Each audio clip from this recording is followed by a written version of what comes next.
ẹ ò rí bí wọ́n bá ń pé kágbà ọmọ ṣe rẹ́mọdé jẹ mọ́ torí nǹkan méjì kọ́ torí pọ́mọdé ń bọ̀ wá dàgbà ni àti pé bó pẹ́ bóyá ẹ̀yìn á dàkú kọ torí pé wẹ́rẹ́wẹ́rẹ́ nìkan mọ́lé ìran ìra màdìrò gbẹ́ndẹ́kẹ́. mebóun náà ló wá délẹ̀ yìí o ọjọ́ rèé bí àná ọdún 5 ti wá pé gbáko Samuel ti wá di gògùn bí àgbà. bá a bá bímọ tuntun sílé ayé wọn pé kò sẹ́ni ó mọ ohun tí ó dàbó dọ̀la àmọ́ òòṣà òkè ti fi hàn wá pọ́ lóríire ọmọ ní Samuel ó yà. àní wọ́n wá ń bi mí Polúṣọlá kí lórí tó fi sọ bẹ́ẹ̀ mo ní họ́wù mi bẹ́ẹ̀ róyún Fúlàní tẹ́lẹ̀ tẹ́ ẹ tún wá ń ṣe kàyéfì pé bóyá funfun ló fẹ́ fi bí ni. ọmọ kì í bá pèlé ìyá rẹ̀ kó ṣaṣọró la kúkú gbọ́ ẹni bí ni làájọ Samuel jọ bàbá rẹ̀ púpọ̀ jù. Dr. Ọlálékan Adébútú àti Madam Olúṣọlá Adébútú ẹ kú oríire ayẹyẹ orí kádùn ọmọ yìí tòní o ọmọ yìí á dàgbà á túbọ̀ wá dolóríire kò ní wọ̀ bí òkùnkùn. kọ́mọ wa ti kékeré mú ṣe òbí Samuel jáwó kọ́ṣe rere ó finú tútù jọ bàbá ó finú ire jọ màmá ẹ̀. ọmọ tẹ́yà bá bí ẹ̀yà ló kúkú máa jọ Olúmídé Samuel Ayọ̀mídé Ọlálékan Tèmíjọpẹ́lọ Olúwaṣemílóore Olúwatósìn Olúwagbóhùnmi Precious ọmọ Adébútú Kẹ̀sìntì bàbá Àjẹ̀bú. inú ilé ọlá la bí ọ sí o ọmọ Ìjẹ̀bú Balóyè mọ́rin mọ́yan fanda adániwáyé kúkú ti dá ọ lórí ìrì ọmọ òní kú ní rèwerèwe òní wọ̀ bí òkùnkùn. wàá dàgbà wàá ní ohun tágbà ní lọ́wọ́ òkùnkùn ní sàárẹ̀. ìpẹ́rù rẹ́mọ nílé bàbá rẹ mo ṣetán mo fẹ́ bá ọ débẹ̀ ní pẹ̀sẹ̀pẹ̀sẹ̀. ìpẹ́rù akẹ̀sọ́ nílé bàbá rẹ onípẹ̀rù akẹ̀sọ́ baálẹ̀ ọjà ọmọ ará ojú ọ̀nà níbi owó gbé sojì gidi bí ewé kúkúrú gẹ̀rúgẹ̀rú. akẹ̀sọ́ dádé ọmọ rẹ̀ dájà mebó lóríire ní dájà nílé bàbá tó bí ọlọ́mọ ìwọ lọmọ akẹ̀sọ́ ọmọ Balóde Ọ̀yọ́ lé.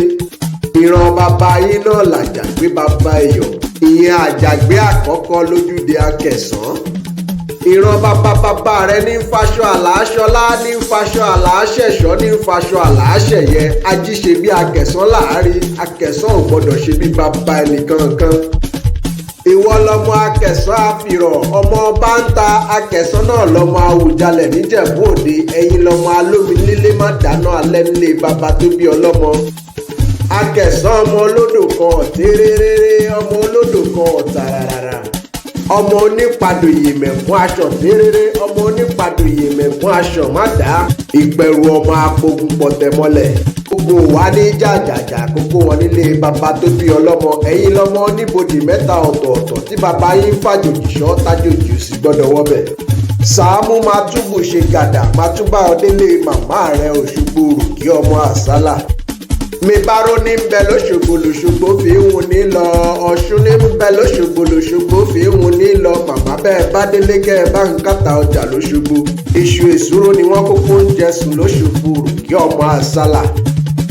Òṣogbo Òrùkí ọmọ ààrẹ ò pẹ́ta ààrẹ kúkú pẹ́ta ṣe ni wọ́n gbà á o ǹjẹ́ bá rè mí bá pẹ́ta kẹ́ ẹ mọ̀ ṣe gbà lọ́wọ́ mi Ládéṣolú ọmọ ẹ̀yà tí ń ṣekú pẹ́mu ọmọ akèrègbè ṣokùn ẹ̀mú dẹ̀rẹ̀.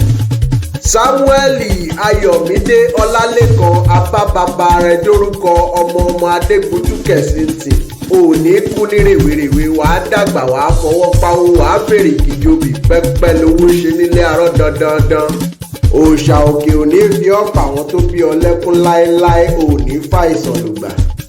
Sàámú bó bá wá ń ṣọdún tó ń ṣàjọyọ̀ títí kó máa fèyí ṣèrántí àbílẹ̀ rẹ Deborah rébété ọmọ tó rẹwà bí òdòdó.